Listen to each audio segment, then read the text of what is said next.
చూడండి, లేకపోతే నాని గారి గురించి ఎక్కువగా తెలుగుదేశం పార్టీ వాళ్ళు ఎందుకంటే వాళ్ళు ఇంత కోపం పెంచుకోవడానికి ఒకటి భువనేశ్వరి గారి అంశం.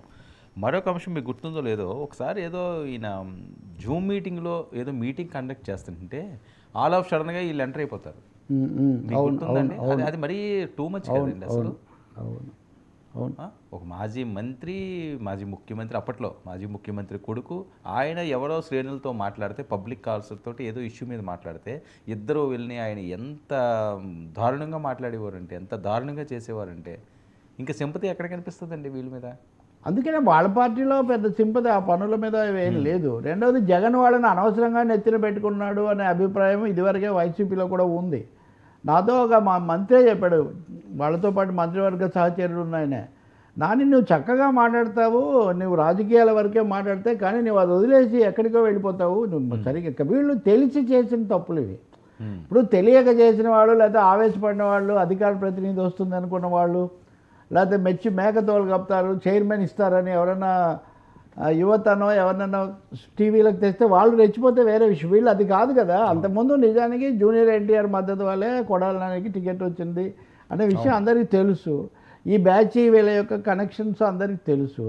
తెలిసి కూడా ఒక విధంగా కావాలని రెచ్చగొట్టే ప్రయత్నం కొంత వాళ్ళు చేశారు. రెండోది, జగన్ విశ్వాసం పొందాలంటే మేము అక్కడి నుంచి వచ్చినా కానీ వాళ్ళ పట్ల మేము చాలా తీవ్రంగా ఉంటామని జగన్ ముందు ఒక కొత్త లాయల్టీ, కొత్త విధేయత, ఏదో సామెత చెప్తారు కదా మనకు, అట్లా కొత్త నాయకుడు ఎక్కువ విధేయుడు అన్నట్టుగా చేశారు. అందువల్ల వచ్చినటువంటి ఇది తప్ప.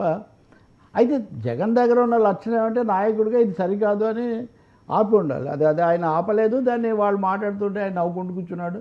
శాసనసభ మొత్తం ఇదే సరిపోయింది. అంతకుముందు జగన్ మీద వీళ్ళు చేసిన దాడేమో ప్రధానంగా మాట్లాడితే అచ్చెన్నాయుడు లాంటి వాళ్ళు ఆయన కేసులు అవి తీసుకొచ్చేవాళ్ళు. వీళ్ళేమో అంతకంతకు ఈ పద్ధతిలోకి అది వెళ్ళిపోయింది, కులాల చర్చగా మారింది. సో తప్పకుండా కనువిప్పే ఇవన్నీ. ఎవరికి కలగాల్సిన కనువిప్పి వాళ్ళకి కలగాలి.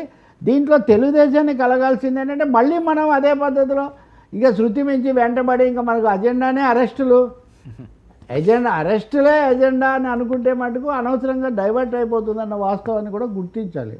బహుశా పవన్ కళ్యాణ్ కొంచెం దీనికి దూరంగా ఉంటున్నాడు. అందుకే ఆయన పైకి చెప్పట్లేదు. కానీ ఈ ప్రక్రియతో రెడ్ బుక్ లోకేష్కి ఇచ్చాడు, భగవద్గీత తను పట్టుకున్నాడు. ఆయనేమో పవిత్ర గ్రంథము, ఈయనేమో ప్రభుత్వ గ్రంథము అన్నట్టుగా ఈ పని విభజన తయారైపోయింది. చూడాలండి. ఇంకా నిజంగా జగన్ ఇప్పుడు ఈరోజే కడపకి వెళ్తున్నారని ఏదో అంటున్నారు. మళ్ళీ తమ వాళ్ళని ఎలా వాళ్ళకు ఒక ప్రోయాక్టివ్ కార్యాచరణ, సానుకూల కార్యాచరణ ఏమిస్తారు, కొన్నైనా నేను గుర్తించాను అని ఎలా దిద్దుకుంటారన్నది తప్పకుండా చూడాలి. లేకపోతే సమస్య అవుతుంది. సరే, దక్షిణ రాష్ట్రాల పర్యటనలో Pawan Kalyan BJP road map